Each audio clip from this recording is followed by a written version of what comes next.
Today for our chapel, we have an eighth grader, guys, and we're really excited with this eighth grader. This is Jake Walker, who's going to be delivering chapel today. And I've known Jake since he arrived here at Montgomery in third grade. Mrs. Baumeister, I believe he arrived in your classroom, right? And right away, we knew Jake was special in many ways. We knew his gift of technology was going to be most helpful for all of us through his years here. And I remember, Jake, in fifth grade, you and Xander definitely helped me with our Moving Up video. As you know, every year we do a big video at the end of the year that highlights the fifth graders. And that was a wonderful year because Mrs. Collins and I could just kind of sit back and we let these two technology geniuses take charge and created that and really made a mark on that wonderful celebration. So that was really fun for me to see. So Jake is very gifted in cross country as well, not just with technology, but he's quite the athlete and has accomplished a lot in his running abilities and racing. So I think he's going to tell us a little bit more about that in his chapel. Teachers have noted that he's an excellent verbal reasoning student and problem solver. And I think we saw that right away in lower school too, that he was just a great deep thinker. And someone commented that Jake would make a great engineer. So Jake, if you're thinking about career choices, that might be one for you. Such a bright future ahead for Jake, for sure. But he's an engaging, polite, I know Mrs. Dadalo said he always has a warm welcome for her as she sees him here on campus, and that's true of all of us. He remembers his lower school friends for sure, and we're grateful for that. So let's welcome Jake Walker onto the stage.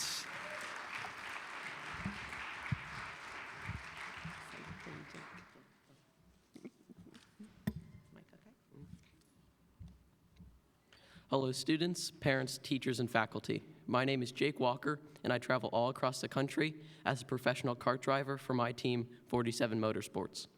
3 years ago, I never thought I'd have the opportunity to race all across the country at national level races against international competition. Today, I'll be talking about what lessons karting has taught me and what it took me to get me to where I am. But first, I want to show you what it's like to be in the driver's seat.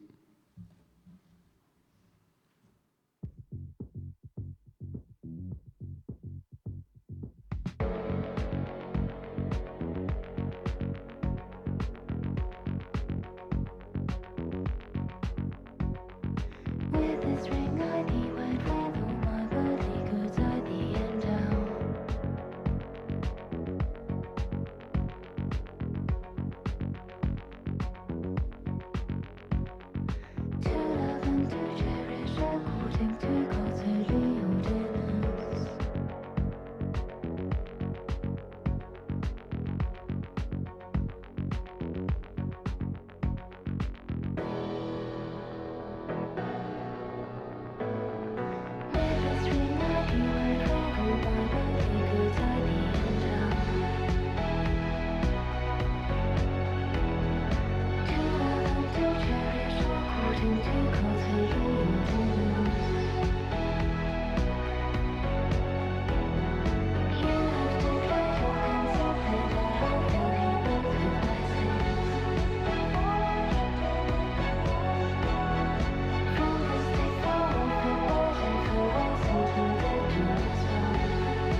You are my thing and my own shadow. You are my hurricane. Pictures of you gently left behind me. Somewhere a face that I can't find. You are my deadly Valentine.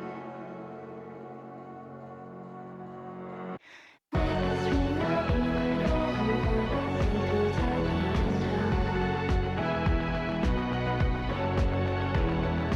You are to cherish according to culture rules.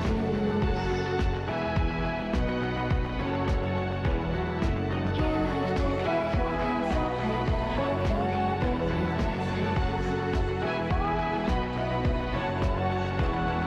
From this day forward, we for us until victory is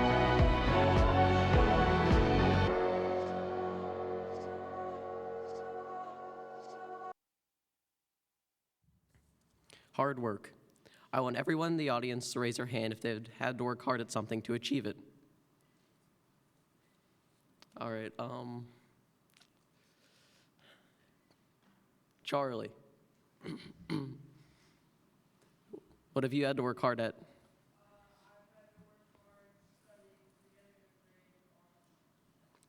Nice. Whether it's having to work hard at something to get an A on a math test or earn enough money to buy something you really want. Well, over the past year, I've had to work the hardest I ever have. Over the summer, I went down to my home track, New Jersey Motorsports Park, every day and practiced at their kart track, Liberator. I put down lap after lap, improving my driving line and practicing at their kart track. I learned different ways to put down faster lap time and improve my driving line. I also started to train so I could increase my endurance, so I could stay strong throughout the races and not tire out from the demanding focus and physical strength needed to hit my marks and control my kart.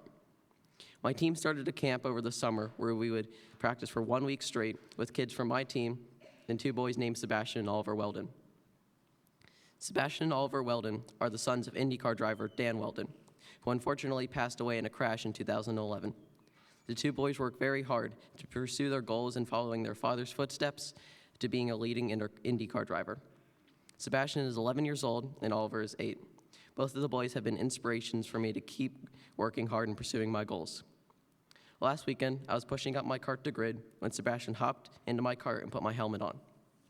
He's an incredibly kind and funny kid. He's also very swift and wins podium almost every race for his tag cadet class. Oliver is much quieter, but is very calm and collective on the racetrack. All of his passes are calculated, and he has gotten first place in the last 2 races. During the camp, I learned numerous techniques and skills that would help me do strong in the races. I also learned how to race in a larger field. Instead of running in a field of 15 drivers, I started racing in fields of 30 and up to 40. After the camp, my progression got much faster and more evident. I was finishing in the front of the pack almost every race, and I was getting multiple podiums. My progression was so great that I got 5th place in the F-Series state championship out of 40 drivers, and I got the award of Rookie of the Year. As many of my friends and teachers know, I have been gone a lot to race down in Florida for the Florida Winter Tour and do races for ROC, SCUSA, and WKA. I wouldn't have been qualified to do this if I didn't put in all the necessary work and achieve my goal. I also have been putting many hours on a racing simulator. It simulates what it feels like on the racetrack so I can practice before I even arrive. The next lesson is taking a risk. Raise your hand if you have taken a risk. Mrs. Dadalo, what risk have you taken? Climbing?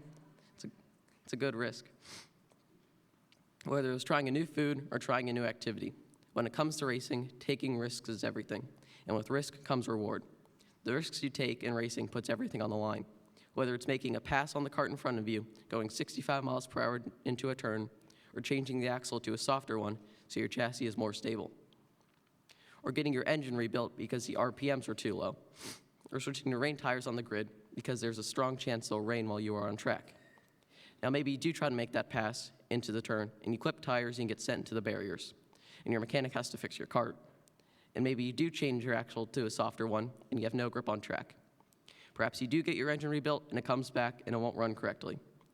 What if you switch to the rain tires and it doesn't rain? and the only thing that happens is you have to pull in the pit because your rain tires get chewed up and you don't have slicks. But sometimes the risk pays off, and you do make that pass, you do get a more stable chassis, you do get the fastest lap time because it did rain and you did have rain tires. Maybe the rebuilt engine is super quick and you blow past people on the straightaways. My next lesson is have trust. Having trust is everything when it comes to racing.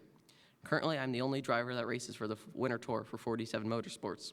My team partnered up with another team named MDR, Mike Doty Racing, for international races. The drivers from MDR consist of Jeremy Fletcher, Rowan Gill, Aiden Fox, and Chloe Chambers. Being part of a bigger team means you have to have trust in them to help improve your driving line, show you the right data, and tell you where you can improve. You also have to have trust in your mechanics and data guys. Mechanics are an essential part of the team besides the driver. Your mechanic helps you fix any critical issues with your kart, anywhere from swapping engines or fixing carburetors to mounting fresh tires and setting a broken chain. If you can't rely on your mechanic, then you won't be able to get on track. Your data guy is a crucial part of mastering the line and braking points, as well as where you can pick up throttle quicker. My next lesson is don't give up. Just through this year, I've had countless wrecks, anywhere from spinning out into the grass to going 65 to 70 miles per hour into a turn, or even getting driven over. 3 weeks ago in Miami Homestead, at a SCUSA race, I got driven over. I had made a pass on a driver who tried to pass me back on the upcoming corner, but drove over me instead. Each kart has to be over 325 pounds, so everyone has the same weight on track. So I had 325 pounds pressing on top of me. It took around the driver 4 seconds until he was off. You might be thinking, after an incident like that, I should either pull off to the side of the track or pull into pit. Luckily, there wasn't any damage to my kart, so instead of giving up, I pressed forward. Although I finished in the back of the field, I was proud because I refused to give up. Next slide. Which is to learn. In everything you do in life, you learn. Whether it's learning how to bond atoms or preparing to study for one of Mrs. Shellhorn's impossible pop quizzes. Well, learning is an essential part of karting. I try to learn everything I can when I'm at track. My mechanic teaches me many different and useful and crucial things, such as how to mount an engine, change a tie rod, or a spark plug, or how to see how an engine is running, and adjust the fuel line, and much more. Meanwhile, our data guy teaches us the line, braking points, where to get on the throttle faster, and where to get off. Without all these lessons I've learned from karting, I wouldn't be where I am in the racing world. Thank you, and have a good day.